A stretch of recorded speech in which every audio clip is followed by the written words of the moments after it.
Welcome back, my dear children. In the previous class, we discussed about food security. What is meant by food security? To ensure sufficient food for everyone. അപ്പോൾ നമ്മളൊരു challenge ഏറ്റെടുത്തിട്ടുണ്ടായിരുന്നു അല്ലേ? എന്തായിരുന്നു നമ്മൾ ആ challenge ഏറ്റെടുക്കാനുള്ള reason എന്തായിരുന്നു? നമ്മുടെ area of land four cultivation reduce ചെയ്യുന്നുണ്ട്, population increases, then production എന്താണ്, ഡിക്രീസസ്. അപ്പോൾ ഈ കണ്ടീഷനിൽ നമ്മൾ ഒരു ഗോള്, ഫുഡ് സെക്യൂരിറ്റി എന്നുള്ള ഗോളിലേക്ക് എത്തണമെങ്കിൽ നമ്മളൊരു ചലഞ്ച് ഏറ്റെടുക്കണം എന്നുള്ളതൊക്കെ പറഞ്ഞു അല്ലേ?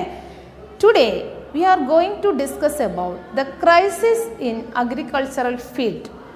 What are the obstacles faced by farmers today? ഇന്നത്തെ ഉള്ള ഫാർമേഴ്സിന് ഉള്ള പ്രതിസന്ധികൾ നമുക്കൊന്ന് ഡിസ്കസ് ചെയ്ത് നോക്കാം. അപ്പോൾ what are the obstacles faced by farmers today?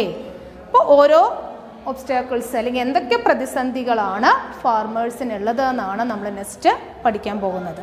അപ്പോൾ നോക്കൂ, first one, cost of production.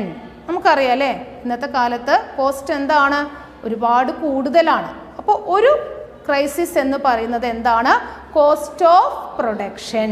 Then second one, crop loss. എന്താ ക്രോപ്പ് ലോസ് എന്ന് പറഞ്ഞാൽ?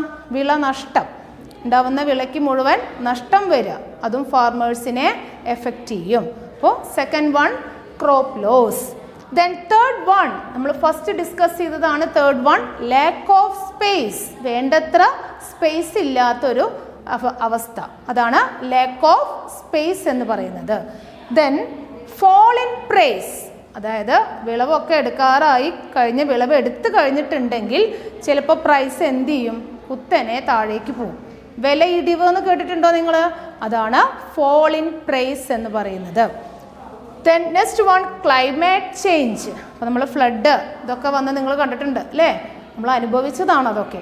അപ്പോൾ ക്ലൈമറ്റ് ചേഞ്ചും നമ്മുടെ കൃഷിയെ എന്താണ്, പ്രതികൂലമായി ബാധിക്കുന്നു. Then exploitation by middle man. അപ്പം നമ്മൾ എന്തെങ്കിലും ഒരു വെജിറ്റബിൾ നമ്മൾ ഫാർമേഴ്സിൻ്റെ അടുത്ത് നിന്ന് ഡയറക്റ്റ് ആയിട്ടാണോ വാങ്ങിക്കുന്നത്?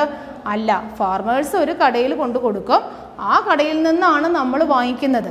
അപ്പോൾ ഫാർമേഴ്സിന് ആ കടക്കാരൻ എന്തെങ്കിലും കൊടുത്തിട്ടുണ്ടാവും, പക്ഷെ ആ കടയിൽ നിന്ന് നമ്മൾ ആ സാധനം തിരിച്ചു വാങ്ങിക്കുമ്പോൾ ഇരട്ടി പ്രോഫിറ്റിലാണ് അയാൾ അത് വിൽക്കുന്നത്. അപ്പോൾ യഥാർത്ഥ പ്രോഫിറ്റ് എന്ന് പറയുന്നത് അവിടെ ആർക്കാണ്? ആ മിഡിൽ മാനാണ്. അതിനെയാണ് നമ്മൾ എന്ത് പറയുന്നത്, എക്സ്പ്ലോയിറ്റേഷൻ ബൈ മിഡിൽ മാൻ എന്ന് പറയുന്നത്. ദെൻ നെക്സ്റ്റ് വൺ നോക്കൂ, environmental destruction and health issues. Environmental destruction, നമ്മൾ ഹ്യൂമൻ ബീയിങ്സിൻ്റെ ആക്ടിവിറ്റികൾ കൊണ്ട് തന്നെയാണ് എൻവയോൺമെൻറ്റൽ ഡിസ്ട്രക്ഷൻസ് ഒക്കെ ഉണ്ടാവുന്നത്.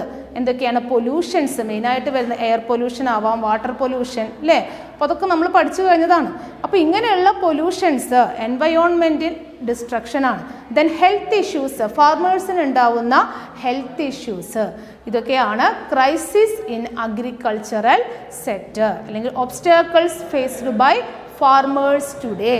First one, cost of production, then crop loss, lack of space, fall in price, climate change, exploitation by middleman, and last one, environmental destruction and health issues.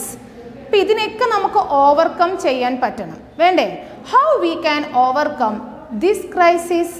എങ്ങനെയാണ് നമുക്ക് ഈ പ്രോബ്ലംസിനെയൊക്കെ overcome ചെയ്യാൻ പറ്റുന്നത്? എങ്ങനെയാണ്? അപ്പോൾ they are many possibilities to solve every problems. ഏതൊരു പ്രോബ്ലത്തിനെയും നമുക്ക് എന്ത് ചെയ്യാൻ പറ്റും? ഓവർകം ചെയ്യാൻ പറ്റും. എങ്ങനെയാണ് അതിനെയൊക്കെ നമുക്ക് ഓവർകം ചെയ്യാൻ പറ്റുക? Through scientific approach. ഒരു സയൻറ്റിഫിക് അപ്രോച്ചിലൂടെ നമ്മൾ എന്ത് ചെയ്യുക, കൃഷിയെ നമ്മൾ എടുത്തു കഴിഞ്ഞാൽ ഈ ഒരു പ്രശ്നങ്ങളൊക്കെ നമുക്ക് എന്ത് ചെയ്യാൻ പറ്റുന്നു? ഓവർകം ചെയ്യാൻ പറ്റുന്നു. അപ്പോൾ they are many possibilities to solve every problems. അപ്പോൾ എന്താണ് നമ്മൾ എങ്ങനെയാണ് നമ്മൾ ഇതിനെയൊക്കെ ഓവർകം ചെയ്യാൻ പറ്റുക? അപ്പോൾ ഇതിൻ്റെയൊക്കെ ബേസിക് ലെവൽ എന്ന് പറയുന്നത് എന്താണ്? സോയിലാണ് അല്ലേ? അപ്പോൾ നമുക്ക് ഫസ്റ്റ് വൺ സോയിൽ പഠിക്കാനുള്ളത് ഫെർട്ടൈൽ സോയിൽ. സോയിൽ എപ്പോഴും എന്തായിരിക്കണം? ഫെർട്ടൈലായിരിക്കണം. അപ്പോൾ about 20 elements are required for the proper growth of plants. ഏകദേശം ഒരു 20ഓളം എലമെൻറ്റ്സ് പ്ലാന്റ്സിൻ്റെ പ്രോപ്പർ ഗ്രോത്തിന് ഏറ്റവും ആവശ്യമായതാണ് 20ഓളം വരുന്ന elements. About 20 elements are required for the proper growth of plants. These are called essential elements. ഇങ്ങനെയുള്ള ഈ എലമെൻസിനെയാണ് നമ്മൾ എന്ത് പറയുന്നത്? എസെൻഷ്യൽ എലമെൻറ്റ്സ് എന്ന് പറയുന്നത്. Carbon, hydrogen, oxygen, nitrogen, phosphorus, sulphur etcetera are the examples of essential elements. അപ്പോൾ 20 elements required for the growth of plants. Proper ഗ്രോത്തിന് ഏറ്റവും എസെൻഷ്യലായ എലമെൻറ്റ്സ് ആണ്. നമുക്ക് 20ഓളം എലമെൻറ്റ്സ് നമ്മുടെ ഗ്രോത്തിന് എന്തൊക്കെ വേണം? എലമെൻറ്റ്സ് ഒക്കെ വേണം, അതേ വിറ്റാമിൻസ് ഒക്കെ വേണം. അതേപോലെ തന്നെയാണ് പ്ലാന്റ് ഗ്രോത്തിനും എന്ത് വേണം? 20ഓളം വരുന്ന എലമെൻറ്റ്സ് വേണം. ഏതൊക്കെയാണ് elements? Essential elements carbon, hydrogen, oxygen, nitrogen, phosphorus, sulphur etcetera are essential elements. The elements are naturally available in the soil by the decaying action of microorganisms. ഇനി എങ്ങനെയാണ് ഈ എലമെൻറ്റ്സ് ഉണ്ടാവുന്നത്? എലമെൻറ്റ്സ് നാച്ചുറൽ ആയിട്ട് സോയിലിൽ ഉണ്ടാവും അല്ലേ? എങ്ങനെ ഉണ്ടാവുന്നത്? By the decaying action of micro organisms. Micro organism decomposition ചെയ്ത് അല്ലേ, വേസ്റ്റിനെയൊക്കെ ഡിക്കമ്പോസ് ചെയ്തിട്ട് ഈ എലമെൻറ്റ്സ് ഒക്കെ നാച്ചുറൽ ആയിട്ട് എവിടെ ഉണ്ടാവുന്നു? സോയിലിൽ ഉണ്ടാകുന്നു. അപ്പോൾ fertility of the soil can be improved through the application of fertilizers also. നമ്മൾ സോയിലിൻ്റെ ഫെർട്ടിലിറ്റി ഇൻക്രീസ് ചെയ്യാൻ വേണ്ടി നമ്മൾ എന്ത് അപ്ലൈ ചെയ്യാറുണ്ട്? ഫെർട്ടിലൈസേഴ്സ് അപ്ലൈ ചെയ്യാറുണ്ട് അല്ലേ? നിങ്ങൾ പഠിച്ചിട്ടുണ്ട് ബയോ ഫെർട്ടിലൈസേഴ്സ്, കെമിക്കൽ ഫെർട്ടിലൈസേഴ്സ് ഒക്കെ അതിനുള്ള എക്സാമ്പിൾസ് ആണ്. അപ്പോൾ നമ്മുടെ ഫെർട്ടിലിറ്റി എന്ത് ചെയ്യണം? ഇൻക്രീസ് ചെയ്യണം. അപ്പോൾ ആ ഇൻക്രീസ് ചെയ്യുന്ന ഒരു മെത്തേഡാണ് application of fertilizers. Then leguminous plants നിങ്ങൾ കേട്ടിട്ടുണ്ടാവും അല്ലേ? Advantage of growing leguminous plants in field. നിങ്ങൾ മുന്നത്തെ ക്ലാസ്സുകളിൽ 7th പഠിച്ചു കഴിഞ്ഞതാണ്. നമ്മൾ എന്തിനാണ് ലെഗുമിനസ് പ്ലാന്റ്സ് ഫീൽഡിലൊക്കെ നടുന്നത്? എന്തിനു വേണ്ടിയിട്ടാണ്? നമ്മൾ പ്ലാന്റ്സിന് ഏറ്റവും എസെൻഷ്യലായ പ്ലാന്റ് ഗ്രോത്തിന് ഏറ്റവും എസെൻഷ്യലായ ഒരു എലമെൻ്റ് ആണ് ഏത്? നൈട്രജൻ എന്ന് പറയുന്നത്. The plants cannot absorb nitrogen directly. നൈട്രജനെ അറ്റ്മോസ്ഫിയറിൽ നിന്ന് ഡയറക്റ്റ് ആയിട്ട് അബ്സോർബ് ചെയ്യാൻ പ്ലാന്റ്സിന് സാധിക്കില്ല. അപ്പോൾ എന്ത് ചെയ്യും? നമ്മുടെ ലെഗുമിനസ് പ്ലാന്റ്സിൽ ചില ബാക്ടീരിയകളുണ്ട്. ഏത് ബാക്ടീരിയ ആയിരുന്നു? നമ്മൾ പഠിച്ചു കഴിഞ്ഞതാണ് റൈസോബിയം. അപ്പോൾ ഈ rhizobium bacteria convert atmospheric nitrogen to nitrate. Nitrate എന്ന രൂപത്തിലാകുമ്പോൾ മാത്രമാണ് അത് പ്ലാന്റ്സ് എന്ത് ചെയ്യുന്നുള്ളൂ? അബ്സോർബ് ചെയ്യുന്നുള്ളൂ. ദെൻ ഫെർട്ടൈൽ സോയിലിൽ വരുന്ന വേറൊരു പ്രധാനപ്പെട്ട പോയിന്റാണ് pH of the soil is also very important factor. pH നമുക്കറിയാം, നിങ്ങൾ പഠിച്ചതാണ് അല്ലേ? pHും പഠിച്ചു കഴിഞ്ഞതല്ലേ? pH 7 ആണെങ്കിൽ ന്യൂട്രൽ ആണ്, എബവ് 7 ആണെങ്കിൽ അത് ആൽക്കലൈൻ നേച്ചറാണ്, ബിലോ 7 ആണെങ്കിൽ അത് എന്താണ്? അസിഡിക് നേച്ചറാണ്. അപ്പോൾ pH is also very important. Fertility of the soil നമുക്ക് എങ്ങനെയൊക്കെ ഇൻക്രീസ് ചെയ്യിക്കാം? അതിൽ റോൾ ഓഫ് ഓർഗാനിസംസ്. എന്താണ് role of organism? The elements are naturally available in the soil by the decaying action of micro organism. Micro ഓർഗാനിസംസിൻ്റെ decomposition വഴിയാണ് elements നാച്ചുറലായിട്ട് സോയിലിൽ available ആകുന്നത്. Then need of testing the soil. നമ്മൾ എന്തിനു വേണ്ട soil test ചെയ്യുന്നത്? Presence of element in the soil and the pH value can be identified by soil testing. നമ്മൾ സോയിൽ ടെസ്റ്റ് ചെയ്ത് കഴിഞ്ഞാൽ നമുക്ക് ആ സോയിലിൻ്റെ pH വാല്യൂവും അതേപോലെ ഏതൊക്കെ എലമെൻറ്റ്സ് ആണ് ആ സോയിലിൽ ഉള്ളത് എന്നുള്ളതും കൃത്യമായിട്ട് നമുക്കറിയാൻ സാധിക്കും. അപ്പോൾ presence of elements in the soil and the pH value can be identified by soil testing. Then application of fertilizers. നമ്മൾ എന്തിനാണ് ഫെർട്ടിലൈസേഴ്സ് അപ്ലൈ ചെയ്യുന്നത്? മാനുവറിങ് ഇൻക്രീസസ് ദ ഫെർട്ടിലിറ്റി അല്ലേ? മാനുവറിങ് നമ്മൾ വളപ്രയോഗം എന്ത് ചെയ്യുന്നുണ്ട്? ഫെർട്ടിലൈസേഴ്സ് യൂസ് ചെയ്ത് കഴിഞ്ഞിട്ടുണ്ടെങ്കിൽ increases the fertility. To overcome the deficiency of elements manuring become essential. നമുക്ക് എലമെൻറ്റ്സിൻ്റെ നമ്മൾ പറഞ്ഞ കുറേ എസെൻഷ്യൽ എലമെൻറ്റ്സ് പ്ലാന്റ്സിന് വേണമെന്ന് പറഞ്ഞു. ആ എലമെൻറ്റ്സിൻ്റെയൊക്കെ ഡെഫിഷ്യൻസി ഉണ്ടെങ്കിൽ അതിനെയൊക്കെ ഓവർകം ചെയ്യാൻ വേണ്ടിയിട്ടാണ് നമ്മൾ എന്ത് യൂസ് ചെയ്യുന്നത്? ഫെർട്ടിലൈസേഴ്സ് യൂസ് ചെയ്യുന്നത്. Farmers use different kinds of fertilizers to increase the fertility of the soil. അതിൽ ചിലതൊക്കെ നിങ്ങൾക്ക് ഫെമിലിയർ ആണ്. Chemical fertilizers, bio fertilizers and green leaf manure etcetera. What is microbial fertilisers?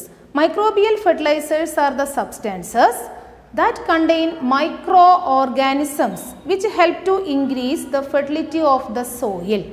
അതായത് മൈക്രോബിയൽ ഫെർട്ടിലൈസേഴ്സ് എന്ന് പറഞ്ഞാൽ എന്താ, അതിലടങ്ങിയിരിക്കുന്നത് എന്താ, മൈക്രോ ഓർഗാനിസംസ് ആണ്. ഈ മൈക്രോ ഓർഗാനിസംസ് എന്തിന് ഹെൽപ്പ് ചെയ്യുന്നു? To increase the fertility of the soil. Presence of microbe enables increase in the soil factor. സോയിലുള്ള ഫാക്ടേഴ്സിനെയൊക്കെ എന്ത് ചെയ്യുന്നു, ഈ മൈക്രോബ് എന്ത് ചെയ്യും, ആ സോയിൽ ഫാക്ടറൊക്കെ ഇൻക്രീസ് ചെയ്യാൻ ഹെൽപ്പ് ചെയ്യുന്നു. Bacteria like rhizobium, azospirillum, aquatic plant like Azolla increases the nitrogen content in the soil. നമ്മൾ സാധാരണ മൈക്രോ ഓർഗാനിസം മൈക്രോബിയൽ ഫെർട്ടിലൈസേഴ്സിൽ യൂസ് ചെയ്യുന്നത് ഏതൊക്കെയാണ്? റൈസോബിയം, എസോസ്പൈറില്ലം, അതേപോലെ അസോള, നമുക്കറിയാം അക്വാട്ടിക് പ്ലാന്റ് ആണ്. ഇതൊക്കെ എന്തിനു വേണ്ടിയാണ് നമ്മൾ അതിൽ ചേർക്കുന്നത്? To increase the nitrogen content in the soil. ഇനി ഈ മൈക്രോബിയൽ ഫെർട്ടിലൈസേഴ്സ് യൂസ് ചെയ്യുമ്പോൾ ചില കാര്യങ്ങൾ നമ്മൾ ശ്രദ്ധിക്കണം. Things to be taken before adding microbial fertilizers. Microbial fertilizers use ചെയ്യുന്നതിന് മുന്നേ നമ്മൾ ശ്രദ്ധിക്കേണ്ട ചില കാര്യങ്ങളുണ്ട്. Ensure the availability of bio fertilizers in the soil. ആ സോയിൽ നമ്മൾ എവിടെയാണോ മൈക്രോബിയൽ ഫെർട്ടിലൈസേഴ്സ് അപ്ലൈ ചെയ്യാൻ പോകുന്നത് അല്ലെങ്കിൽ ആഡ് ചെയ്യാൻ പോകുന്നത്, ആ സോയിലിൽ എന്തിൻ്റെ കണ്ടന്റ് ഉണ്ടായിരിക്കണം? ബയോ ഫെർട്ടിലൈസേഴ്സ് നമ്മൾ ആദ്യം യൂസ് ചെയ്യണം. അപ്പം എന്താണ് ഒന്നാമത്തെ? Ensure the availability of bio fertilizers. Then second one, proper irrigation should be provided. നമ്മൾ കറക്റ്റ് ആയിട്ട് അല്ലേ സഫിഷ്യൻറ്റ് വാട്ടർ സപ്ലൈ അവിടെ ഉണ്ടായിരിക്കണം. അതാണ് proper irrigation should be provided. Then third one, do not use chemical fertilizers and chemical pesticide. നമ്മൾ ഈ സമയത്ത് microbial fertilizers use ചെയ്യുമ്പോൾ കെമിക്കൽ ഫെർട്ടിലൈസേഴ്സോ അല്ലെങ്കിൽ കെമിക്കൽ പെസ്റ്റിസൈഡോ യൂസ് ചെയ്യാൻ പാടില്ല. അപ്പം ഇത്രയാണ് മൈക്രോബിയൽ ഫെർട്ടിലൈസേഴ്സിനെ കുറിച്ച് നമുക്ക് പഠിക്കാനുള്ളത്. അപ്പോൾ ഇന്ന് നമ്മൾ എന്തൊക്കെ കാര്യങ്ങളാണ് നമ്മളിന്ന് പഠിച്ചത്? ഫസ്റ്റ് വൺ പഠിച്ചത് crisis in the agricultural sector. അതിൽ fall in price, climate change, cost of production, ഇതൊക്കെ നമ്മൾ പഠിച്ചു അല്ലേ. ഇനി നമുക്ക് പിന്നെ പഠിച്ചത് എന്താ? എസെൻഷ്യൽ എലമെൻറ്റ്സ് ആണ്. അപ്പോൾ ഫെർട്ടിലിറ്റി ഓഫ് സോയിലിനെ എങ്ങനെയൊക്കെ നമുക്ക് ഇമ്പ്രൂവ് ചെയ്യാൻ സാധിക്കും. അതിൽ ഫസ്റ്റ് വൺ എസെൻഷ്യൽ എലമെൻറ്റ്സ് നമ്മൾ ഏതൊക്കെയാണെന്ന് അറിഞ്ഞു. പിന്നീട് role of micro organisms, decomposition വഴി മൈക്രോ ഓർഗാനിസംസ് ആണ് നമ്മുടെ നാച്ചുറൽ ആയിട്ട് നമ്മൾ എലമെൻറ്റ്സിനെ സോയിലിൽ ഉണ്ടാക്കുന്നത്.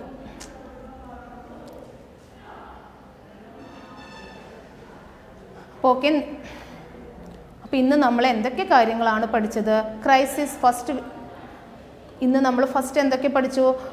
Crisis in agricultural sector. Agricultural സെക്ടറിലുള്ള ക്രൈസിസ് എന്തൊക്കെയാണ്? Fall in price, cost of production, climate change, exploitation by middle man, ഇതൊക്കെയാണ് എന്താ obstacles faced by farmers today.